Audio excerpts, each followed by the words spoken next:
ঢাকা বিশ্ববিদ্যালয়ে আছেন আমাদের সহকর্মী শাহরিয়ার সুমিত। আমরা সরাসরি যুক্ত হচ্ছি তার সঙ্গে।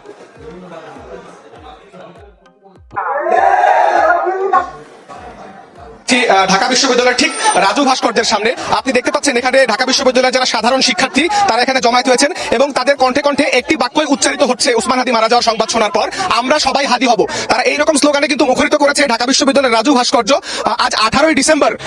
বৃহস্পতিবার রাত আনুমানিক 10টা নাগাদ সিঙ্গাপুর জেনারেল হাসপাতালে ইনকিলাব মঞ্চের যে মুখপাত্র শরীফ ওসমান হাদি তার মৃত্যুর সংবাদ পাওয়া মাত্রই কিন্তু সারা দেশে শিক্ষার্থী এবং সাধারণ জনগণ যারা তার সমর্থক ছিলেন, যারা তাকে পছন্দ করতেন, তারা সকলেই কিন্তু রাস্তায় নেমে এসেছেন এবং তারা স্লোগানে মুখরিত করছেন তাদের রাজপথ। এই মুহূর্তে ঢাকা বিশ্ববিদ্যালয়ের রাজু ভাস্কর্যের সামনে আমরা অবস্থান করছি এবং এখানে ঢাকা বিশ্ববিদ্যালয়ের আবাসিক হলগুলো বন্ধ থাকা সত্ত্বেও যারা ইতোমধ্যে হলে অবস্থান করছিলেন সেসব শিক্ষার্থী কিন্তু ইতোমধ্যে রাজু ভাস্কর্যে অবস্থান নিয়েছেন এবং আমরা ঢাকা বিশ্ববিদ্যালয়ে সীমানাতে ঢোকার আগ মুহূর্তে গণতন্ত্র উত্তরণ নীলক্ষেত্রে ঢোকার পথে দেখেছি যে হলপাড়া থেকে বিভিন্ন শিক্ষার্থীরা কিন্তু ঢাকা বিশ্ববিদ্যালয়ের রাজু ভাস্কর্যের দিকে আসছেন এবং তারা স্লোগান দিচ্ছেন এবং তারা বলছেন যে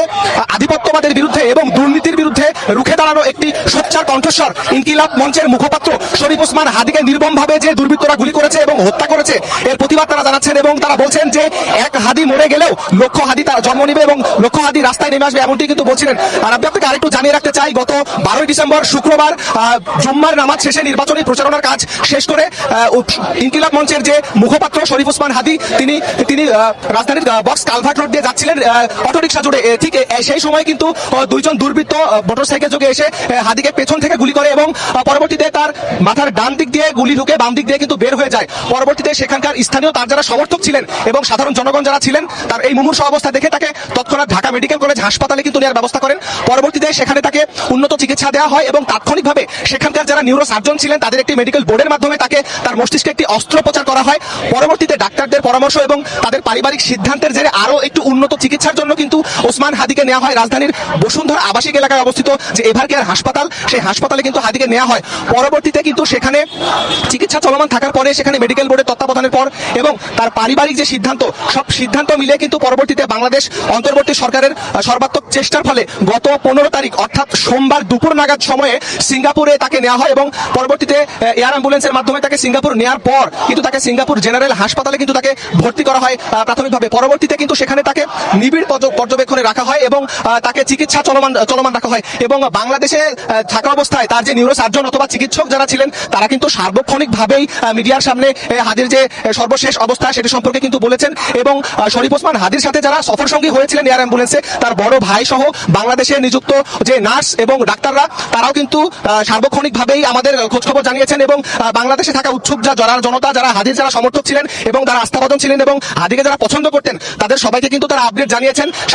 সার্বক্ষণিকভাবে এবং এই নিয়ে কিন্তু হাদি গুলিবিদ্ধ হওয়ার পর থেকে এখন মৃত্যু পর্যন্ত এই পুরো সময়টা কিন্তু বাংলাদেশের যারা আপামর জনসাধারণ এবং বিশেষ করে শিক্ষার্থী সমাজ, যারা তরুণ, যারা সমর্থক যারা ছিলেন, যারা আধিপত্যবাদের বিরুদ্ধে যারা ছিলেন, তারা কিন্তু সকলেই কিন্তু প্রথম থেকেই হাদির উপরে যে এই দুর্বৃত্তের হামলা এবং হত্যা চেষ্টা এবং শেষ পর্যন্ত তাকে যে এই হত্যার মিশন সফল হওয়ার ক্ষেত্রে যে ঘটনা সবসময় কিন্তু বলিষ্ঠ কণ্ঠস্বর তারা সোচ্চার রেখেছেন এবং তারা কিন্তু প্রতিবাদ জানিয়ে এসেছেন, এমনটি কিন্তু আমরা দেখেছি এবং তারই ফলশ্রুতিতে কিন্তু এখন ঢাকা বিশ্ববিদ্যালয়ের যে রাজু ভাস্কর্য সেটি কিন্তু যথেষ্ট সরগরম এবং এখানকার তারুণ্য সমাজ শিক্ষার্থী যারা আছেন তারা কিন্তু যথেষ্ট পরিমাণ তেজি কণ্ঠে একটি বিষয় বলতে চাচ্ছেন যে একজন হাদিকে মেরে ফেলে আধিপত্যবাদের বিরুদ্ধে যে সোচ্চার কণ্ঠস্বর সেটি কিন্তু নেভানো যাবে না এবং দুর্নীতি অন্যায়ের বিরুদ্ধে হাদি যেভাবে কথা বলেছেন এবং মাথাচাড়া দিয়েছেন কোনো ধরনের ভয় উৎকণ্ঠাকে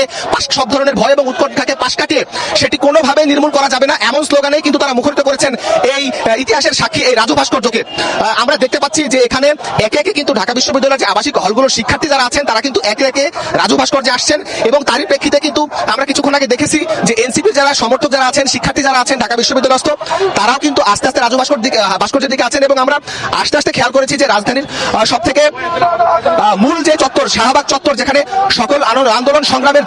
জন্ম যেখানে হয় শাহবাগ, সেখানেও কিন্তু বিভিন্ন স্তরের শিক্ষার্থী প্লাস ঢাকা বিশ্ববিদ্যালয়ের যারা শিক্ষার্থী আছেন তারাও কিন্তু শাহবাগ চত্বরে জমা হয়েছেন এবং ঢাকা বিশ্ববিদ্যালয়ের শিক্ষার্থীরা জমা হয়েছেন। আপনারা দেখতে পাচ্ছেন দর্শক, এখন পর্যন্ত রাজু ভাস্কর্যে যে বলিষ্ঠ তেজি যারা কণ্ঠস্বর ঢাকা বিশ্ববিদ্যালয় তারা কিন্তু এখন পর্যন্ত স্লোগান দিচ্ছেন এবং রাজু ভাস্কর্য মুখরিত করে রেখেছেন। আমরা জানতে পেরেছি যে ইতোমধ্যে কিন্তু হাদির হাদির এই মৃত্যুর খবর পাওয়ার পর বিভিন্ন রাজনৈতিক দল বিএনপি, এনসিপি এবং বিশেষ করে প্রধান উপদেষ্টা প্রেস উইংয়ের পক্ষ থেকেও কিন্তু শোক বার্তা দেওয়া হয়েছে এবং হাদির যে এই মৃত্যুর সংবাদ এটি কিন্তু সারা দেশের সকল মহলকেই কিন্তু বেশ নাড়া দিয়েছে এবং অনেক বেশি কিন্তু আলোড়ন সৃষ্টি করেছে, এমনটি কিন্তু আমরা দেখছি। এবং হাদি গত 12 ডিসেম্বর শুক্রবার গুলিবিদ্ধ হওয়ার পর থেকে কিন্তু